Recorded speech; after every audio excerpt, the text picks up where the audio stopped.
안녕하세요. 에픽게임즈 코리아 권호찬입니다. 드디어 기다리시던 언리얼 엔진 5가 출시되었습니다.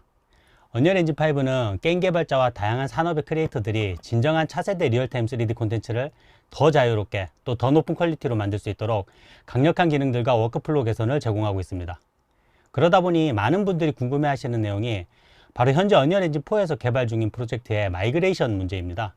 과연 언리얼 엔진 5로 넘어가도 되는 건지, 넘어가려면 어떤 점이 고려돼야 되고 또 어떤 부분에서 좋은 점이 있는지 고민이 많으실 텐데요. 이번 세션에서 같이 알아보도록 하겠습니다. 이번 세션에서 다룰 주요 내용은 다음과 같습니다. 우선 언리얼 엔진 5로의 마이그레이션을 추천하는 이유와 또 마이그레이션을 할 때 어떤 것들을 주의해야 될지에 대해서 좀 이야기해 보도록 하겠습니다. 그 뒤에 실제로 엔진에서 제가 몇 가지 내용들에 대해서 직접 적용해 보면서 그 과정을 소개해 드리도록 하겠습니다. 마이그레이션을 추천드리는 이유를 먼저 얘기하자면요. 제일 첫 번째로는 우선 언리얼 엔진 5 그 자체라고 할 수 있습니다. 언리얼 엔진 5는 이제 언리얼 엔진의 메인 버전이 되었고요. 때문에 지금도 강력하지만 시간이 가면 갈수록 언리얼 엔진 5는 더욱 발전하게 될 것입니다. 여기에 더해서 언리얼 엔진 5는 이미 검증된 버전이라는 점입니다. 매트릭스 어웨이큰스나 또 포트나이트 챕터 3를 통해서 이게 최상의 퀄리티를 가진 콘텐츠를 개발하는 것부터 또 안정적인 라이브 서비스까지 언리얼 엔진 5를 실제 사용하는데 문제가 없음을 저희가 증명해 나가고 있습니다. 또한 강력한 신기능들을 사용 가능하다는 것도 이야기 드릴 수 있는데요. 우선 리얼타임 3D 콘텐츠의 퀄리티의 혁신을 가져올 라나이트와 루멘이 추가되었고요. 합리적인 퍼포먼스로 일관된 고해상도 그림자를 제공하는 버추얼 섀도우 맵도 추가되었습니다. 월드 파티션 기능과 대규모 월드 좌표 기능이 추가되어서 거대한 월드를 제작하고 관리하는 데도 훨씬 강력하고 편리해졌습니다. 새로 추가된 기능들 뿐만이 아니라 기존에 있던 기능들도 더욱 향상되고 발전되었는데요. 게임이나 애니메이션 분야에 유용하도록 컨트롤릭이나 다양한 애니메이션 기능들이 향상되었고요. 영화나 TV, 건축, 그리고 제조 분야에서 사용되는 워크플로우를 좀 더 혁신하실 수 있도록 관련된 기능들이 개선되거나 향상되었습니다. 종합적으로 볼 때 마이그레이션 여부는 결국 현재 프로젝트의 개발 상황과 출시 시기에 가장 큰 영향을 받을 수밖에 없습니다. 일단 지금 프로젝트를 시작하는 경우에는 당연히 언리얼 엔진 5로 시작하는 것을 추천드립니다. 출시가 1년 이상 남은 경우라면 역시 이 경우에도 언리얼 엔진 5로의 마이그레이션을 고려해 볼 만하다고 할 수 있습니다. 하지만 만약 출시가 1년 이내의 프로젝트라면 언리얼 엔진 4를 그대로 유지하는 것을 추천드립니다. 이미 거의 개발이 완료된 상황에서 새로운 엔진으로 마이그레이션 하는 게 사실 현실적으로 어렵기도 하고요. 또한 언리얼 엔진 4도 시장에서 이미 검증된 사실 충분히 강력하고 효과적인 엔진이기 때문입니다. 자, 그럼 마이그레이션 전에 어떤 점들을 고려해야 할까요? 가장 먼저 고려하셔야 할 것은 언리얼 엔진 5에서 대체되거나 없어지는 기능들입니다. 현재 프로젝트의 필수적인 기능이 만약 다른 기능으로 대체되거나 없어지게 되면 프로젝트 전체에 영향을 미칠 수 있기 때문입니다. 다음으로는 프로젝트에서 사용 중인 외부 플러그인이나 에셋들의 언리얼 엔진 5 지원 여부입니다. 물론 저희가 제공하는 기능들은 문제가 없겠지만 외부에서 제공하는 기능들은 시기적인 문제로 아직까지 언리얼 엔진 5를 지원하지 못하는 경우가 있을 수 있습니다. 자, 언리얼 엔진 5에서 대체되거나 제거되는 기능들은 여러 가지가 있는데요. 우선 월드 컴포지션 기능이 없어지고 월드 파티션 기능으로 대체됩니다. 동시에 서브 레벨을 이용한 레벨 스트리밍 기능도 월드 파티션의 데이터 레이어로 완전히 대체될 예정입니다. 또한 캐스케이드도 다음 릴리즈 버전에서 사라질 예정이고요. 나야가라로 대체되게 됩니다. 기존의 레이트레이싱 기능이 루멘 하드웨어 레이트레이싱 시스템으로 통합될 예정입니다. 피직스 시스템도 피직스 S에서 카오스 피직스로 대체됩니다. 사운드 쪽에서도요. 사운드 큐가 메타 사운드로 완전히 대체되고 향후 릴리즈에서 제거될 계획입니다. 마지막으로 테셀레이션 기능이 언리얼 엔진 5에서 제거되었습니다. 물론 미세한 디테일이 필요한 경우에는요. 저희가 나나이트를 이용하는 것을 추천드립니다. 자, 개발 환경이나 프로그래밍 관련해서도 몇 가지 변경점이 있는데요. 우선 개발 플랫폼으로 비주얼 스튜디오를 사용하신다면 2019 버전을 사용하셔야 됩니다. 언리얼 엔진 5에서는 더 이상 2017이나 2015 버전을 지원하지 않습니다. 또한 32비트 플랫폼을 지원하지 않으며 향후에도 32비트 플랫폼 지원 계획은 없습니다. CPP 오브젝트 포인터의 프로퍼티에 몇 가지 변경점이 있습니다. 또 쉐이더 디버깅에 사용되는 몇 가지 콘솔 변수도 바뀌었습니다. 이 부분 관련해서 더 자세한 내용은 언리얼 엔진 문서에 언리얼 엔진 5 마이그레이션 가이드 페이지에 잘 안내되어 있으니까요. 참조 부탁드리겠습니다. 자, 그럼 마이그레이션은 어떻게 하면 될까요? 마이그레이션 하는 방법은 사실 너무 간단합니다. 그냥 언리얼 엔진 4 프로젝트를 언리얼 엔진 5에서 열면 됩니다. 런처에서 5.0 버전을 실행하고요. 프로젝트 브라우저 창에서 원하는 언리얼 엔진 4 프로젝트를 지정하면 됩니다. 이때 프로젝트 변환 창에서 변환 방법을 물어보는데요. 가능하면 사본 열기를 통해서 프로젝트 복사본을 생성하고 실행하는 것을 추천드립니다.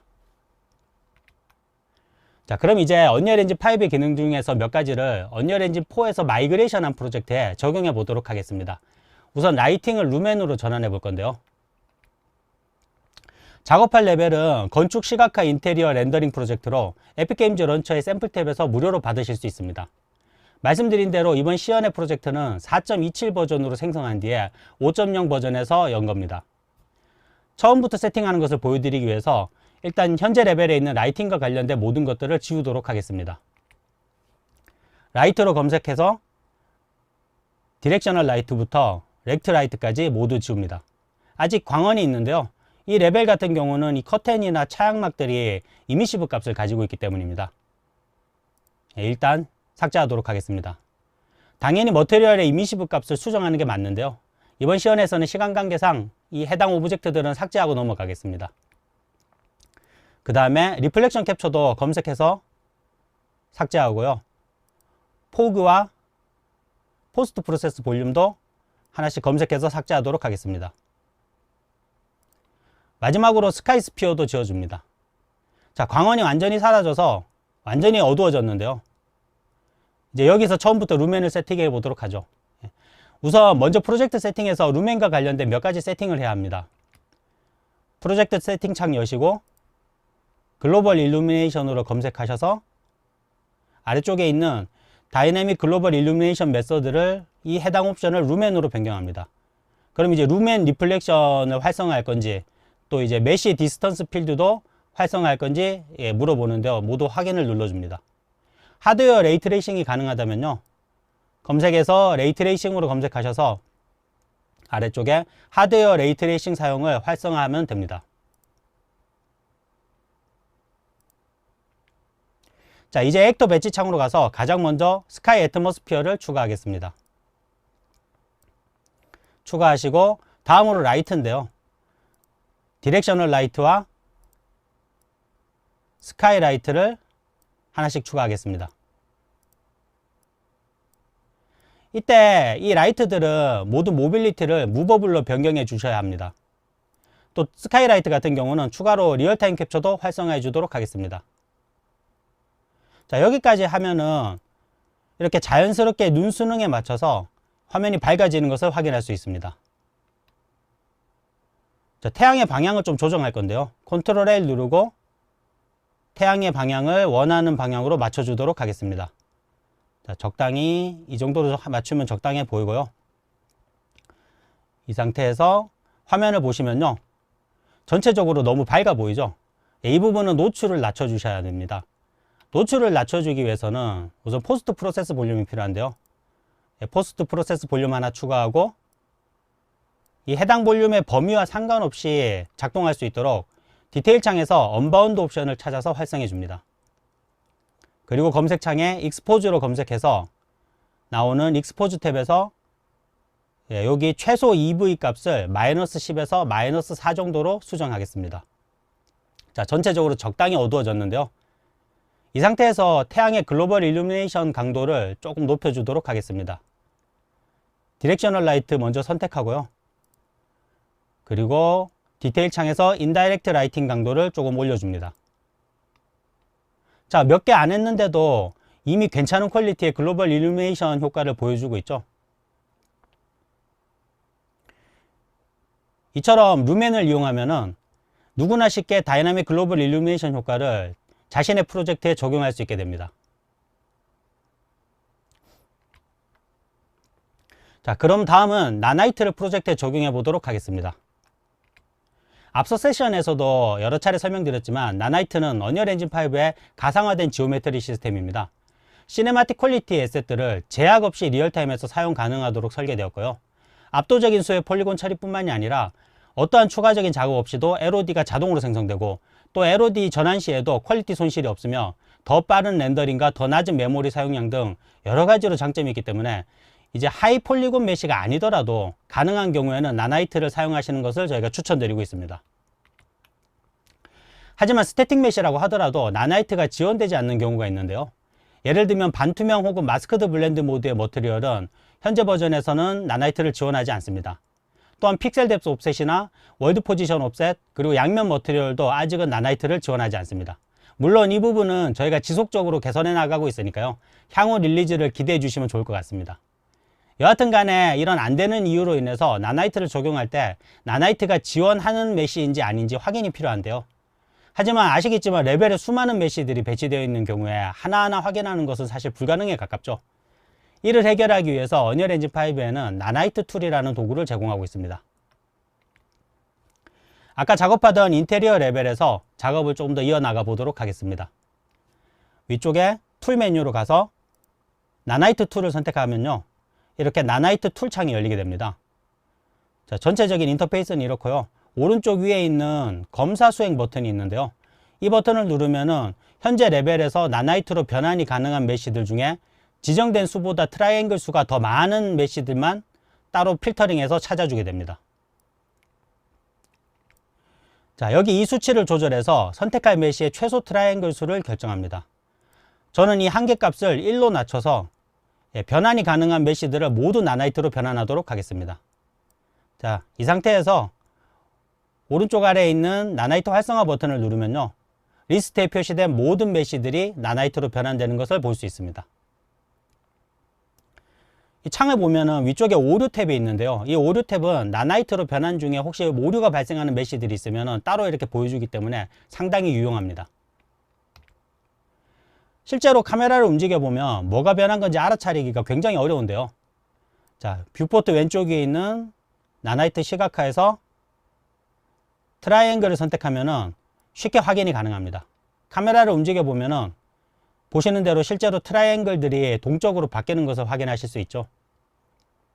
여기 있는 이 의자나 소파 같은 경우도 카메라와의 거리에 따라서 트라이앵글이 변하는 것을 확인할 수 있습니다.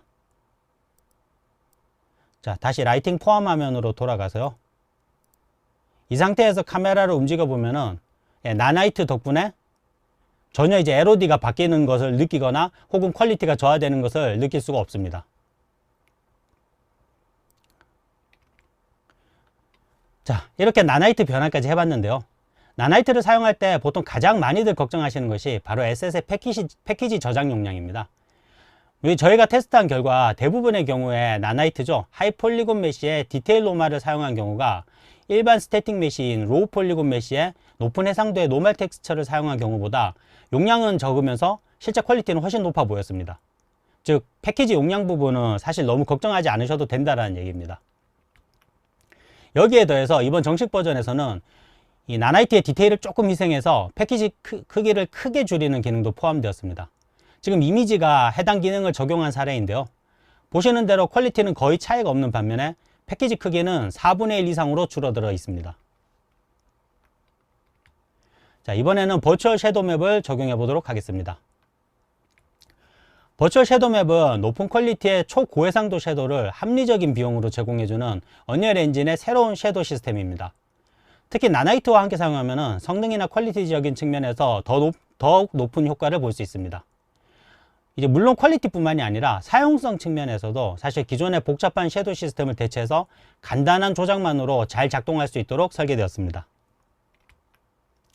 그럼 이제 아까 작업하던 프로젝트에서 이 창가 부분을 보면은 그림자 해상도가 상당히 떨어지죠. 좀 더 잘 볼 수 있게 라이트 방향을 조절하겠습니다. 물론 이제 적절한 세팅을 통해서 기존 섀도우 시스템에서도 퀄리티를 높이는 게 가능하지만요. 여기서는 버추얼 섀도우 맵을 이용해서 퀄리티를 높여 보도록 하겠습니다. 프로젝트 세팅 창을 열고요. 섀도우로 검색하면은 아래쪽에 섀도우 맵 메서드가 나오는데요. 이 섀도우 맵 메서드 옵션을 버추얼 섀도우 맵으로 변경하면은 자, 섀도우가 선명해지고 깔끔해지는 것을 확인할 수 있습니다. 일반 섀도우 맵과 비교해 보면요. 별다른 설정 없이도 그림자의 해상도와 퀄리티가 명확히 향상되고 있죠. 또 디렉셔널 라이트를 검색해서 이렇게 선택하고 디테일 창으로 가서 소스 각도를 조절해 보면 굉장히 자연스럽게 소프트한 그림자를 생성하는 것도 알 수 있습니다. 이렇게 높은 퀄리티의 섀도우를 괜찮은 퍼포먼스로 보여줄 수 있는 이유는 버추얼 섀도우 맵은 기본적으로 캐싱을 통해서 필요한 영역만 새로 그리기 때문입니다. 뷰포트 시각화로 가서 버추얼 섀도우 맵에 캐시된 페이지를 선택하면 캐시된 영역을 확인할 수 있는데요. 녹색 부분이 캐싱되어서 매 프레임마다 그림자를 그리지 않는 영역입니다. 자, 아래쪽에 빨간 부분이 캐시가 무효화되는 부분인데요. 그 이유는 창가의 이 모빌이 스켈레탈 메쉬이기 때문입니다. 또 위쪽에 이 부분은 월드 포지션 옵셋을 사용하고 있는 식생의 머티리얼 때문에 무효화되고 있습니다. 인테리어 레벨 같은 경우에는 문제가 되지 않겠지만 사실 캐시가 무효화되는 메쉬나 머티리얼들이 화면 전체를 덮고 있는 예를 들면 지금 화면에 보이시는 숲과 같은 경우라면 버추얼 섀도우 맵을 적용하기 전에 먼저 퍼포먼스 비용을 미리 확인하셔야 됩니다. 다음은 월드 파티션 적용을 알아보도록 하겠습니다. 월드 파티션은 대규모 월드를 위한 새로운 데이터 관리 및 거리 기반 레벨 스트리밍 시스템입니다. 월드를 셀 단위로 나누고 플레이어로부터의 거리에 따라서 각각의 셀들을 로드 및 언로드하는 자동 스트리밍 기능을 제공하는데요. 때문에 훨씬 쉽고 간단하게 거대 월드를 제작하고 관리할 수 있습니다. 따라서 지금 시작하는 프로젝트의 경우라면 당연히 월드 파티션을 사용해서 월드를 만드는 것을 추천드립니다. 월드 컴포지션을 사용한 레벨의 경우에는요, 언리얼 엔진 5로 마이그레이션 할 때 월드 파티션으로 변환해야 합니다. 단 이제 아직까지 이 레벨 변환할 수 있는 툴이 완벽히 작동하지 않을 수 있기 때문에요. 월드 컴포지션을 사용한 프로젝트를 마이그레이션 하실 때는 주의를 기울이셔야 합니다. 추가로 서브 레벨의 기능은 데이터 레이어와 레벨 인스턴스를 사용하면요, 훨씬 더 효과적으로 훨씬 더 강력하게 대체가 가능합니다. 자, 월드 파티션으로의 전환은 굉장히 간단합니다. 툴 메뉴에서 레벨 변환 툴 선택하고요. 이 열리는 레벨 선택창에서 변환하길 원하는 퍼시스턴트 레벨을 선택하면 됩니다. 열기 누르면 변환이 시작되는데요. 이때 이제 보통은 레벨이나 혹은 이제 시스템 사양에 따라서 다르긴 하지만 변환에 몇 분 정도의 시간이 걸립니다. 따라서 이번 시연에서는 시간 관계상 미리 변환한 레벨을 보여드리도록 하겠습니다. 만약에 기본 세팅으로 변환했다면요, 지금 보시는 것처럼 원본 퍼시스턴트 레벨의 이름에 언더바 WP가 붙은 채로 저장되게 됩니다. 자, 열어주고요. 옵션에 따라서는 물론 기존 퍼시스턴트 레벨을 덮어서 저장할 수도 있는데요. 하지만 추천하지는 않습니다. 만약의 경우라는 게 있으니까요. 언제나 원본 레벨은 가능한 유지하는 것을 추천드립니다. 자, 레벨이 열리면은 보신 대로 처음 레벨을 변환하고 나서 열 때 화면처럼 정상적으로 레벨이 보이지 않거나 에셋이 비어있는 경우가 있을 수 있는데요. 당황하지 마시고 위쪽 창 메뉴에서 월드 파티션 에디터 창을 선택해서 여기서 전체 셀 선택하고 오른 버튼 클릭해서 선택된 셀을 로드해 줍니다. 보통 레벨이 비어 보이거나 라이트가 이상해 보이는 문제는요, 셀들이 언로드 되어 있기 때문입니다. 따라서 셀들을 모두 로드해 주면은 보통은 해결되게 됩니다. 자, 제대로 다 로드가 되고 나서 보시면은 일반 월드에서 월드 파티션으로 레벨이 잘 정상적으로 변환된 것을 확인할 수 있습니다. 피직스 X에서 카오스 피직스로의 전환에 대해서도 이야기해 보도록 하겠습니다. 카오스 피직스는 차세대 게임 개발에 요구되는 높은 퍼포먼스 그리고 고도의 커스터마이징을 위해서 저희가 처음부터 새로 제작한 차세대 피직스 시뮬레이션입니다. 비동기 피직스 시뮬레이션을 지원하고요. 새로운 디스트럭션 시스템이나 피직스 필드, 유체 시뮬레이션 같이 핵심 기능들도 다수 추가되었습니다. 특히 새로 구현된 카오스 클로스는 성능과 퀄리티, 워크플로우가 크게 개선되었습니다. 하지만 이제 프로젝트의 물리 시스템을 카오스로 전환하는 데도 주의할 점이 있는데요. 기본적으로 피직스 X와 카오스 피직스의 물리 시스템은 서로 다르게 작동합니다. 따라서 피직스 X와 동일한 결과를 얻기 위해서는 변환 후에 개발자들이 물리 요소들을 다시 재조정해야 합니다. 또 비동기 시뮬레이션으로 인해서 게임 스레드에서 피직스 시스템으로 입력과 또 해당 입력에 대한 반응에 지연이 있을 수밖에 없습니다. 따라서 게임이 의도치 않게 작동하는 것을 막기 위해서는 이러한 지연을 반영해서 프로젝트 코드를 수정해야 합니다. 추가로 카오스 비이클 같은 경우에는 피직스 비이클과 호환되지 않기 때문에요. 새로 만들어 주셔야 합니다. 캐스케이드에서 나야가라로의 변환에 대해서도 이야기해 보도록 하겠습니다. 나야가라는 이미 언리얼 엔진 4.25부터 저희가 정식 버전으로 제공하였고, 또 나야가라로 전환할 것을 강력하게 추천드려 왔습니다. 따라서 대부분의 프로젝트에서 이미 나야가라를 사용하고 계실 텐데요. 만약 아직까지 캐스케이드를 사용하고 계신다면 나야가라로 전환하셔야 합니다. 다음 릴리즈, 향후 릴리즈에서는 캐스케이드가 제거될 예정이기 때문입니다. 또 이미 제작된 수많은 캐스케이드 이펙트가 있는 경우가 있을 텐데요. 이런 경우엔 당연히 나야가라로 변환해서 재사용하는 것이 필요하죠. 하지만 근데 이게 쉬운 일은 아니죠. 따라서 이러한 변환을 돕고자 언리얼 엔진 5에는 캐스케이드 나야가라 변환 툴을 제공하고 있습니다. 사용법은 플러그인 창에서 캐스케이드 투 나야가라 컨버터 플러그인을 활성화하고요. 변환을 원하는 캐스케이드에서 오른 버튼 클릭해서 나야가라 시스템으로 변환 메뉴를 선택하면 됩니다. 하지만 이 변환 툴이 아직까지 완벽하진 않은데요. 우선 블루프린트나 C++의 레퍼런스를 사용하는 경우에는 이 레퍼런스가 변환이 안 돼서 직접 업데이트 하셔야 됩니다. 또 일부 캐스케이드 모듈의 경우에는요, 나야가라 모듈에서 기능이 변경되거나 또 바뀌고 향상된 부분이 있기 때문에 변환 툴로 변환할 때 데이터나 수치가 정상적으로 넘어오지 않는 경우가 있습니다. 이 경우에도 잘못 넘어온 수치나 데이터들은 직접 수정해야 합니다. 이러한 문제들로 인해서 캐스케이드를 나야가라로 변환하는 데는 이렇게 자동화 툴 쓰더라도 추가적인 작업이 필요하긴 합니다. 그래도 이걸 하나부터 열까지 직접 변환하는 것과는 비교할 수 없을 정도로 빠르고 편하고 효율적이니까요. 꼭 사용해 보시는 것을 권해드립니다. 마지막으로 테셀레이션을 살펴보겠습니다. 테셀레이션은 언리얼 엔진 5에서 제거되었는데요. 하지만 모델링 툴의 디스플레이스 기능을 이용하면 디테일한 표면을 가진 하이폴리곤 메쉬를 생성할 수 있고요. 이렇게 생성된 메쉬에 나나이트를 활성화하면 어느 정도 테셀레이션 기능을 대체할 수 있습니다. 방법은 우선 모델링 모드를 활성화하고요. 디스플레이스를 선택하신 뒤에 디스플레이스먼트 맵을 지정하면 됩니다. 이때 디스플레이스먼트 맵은 퀵셀 브릿지를 통해서 가져오셔도 됩니다. 그 뒤에 필요한 디테일만큼 메쉬를 나누고 디스플레이스 강도를 조절해 줍니다.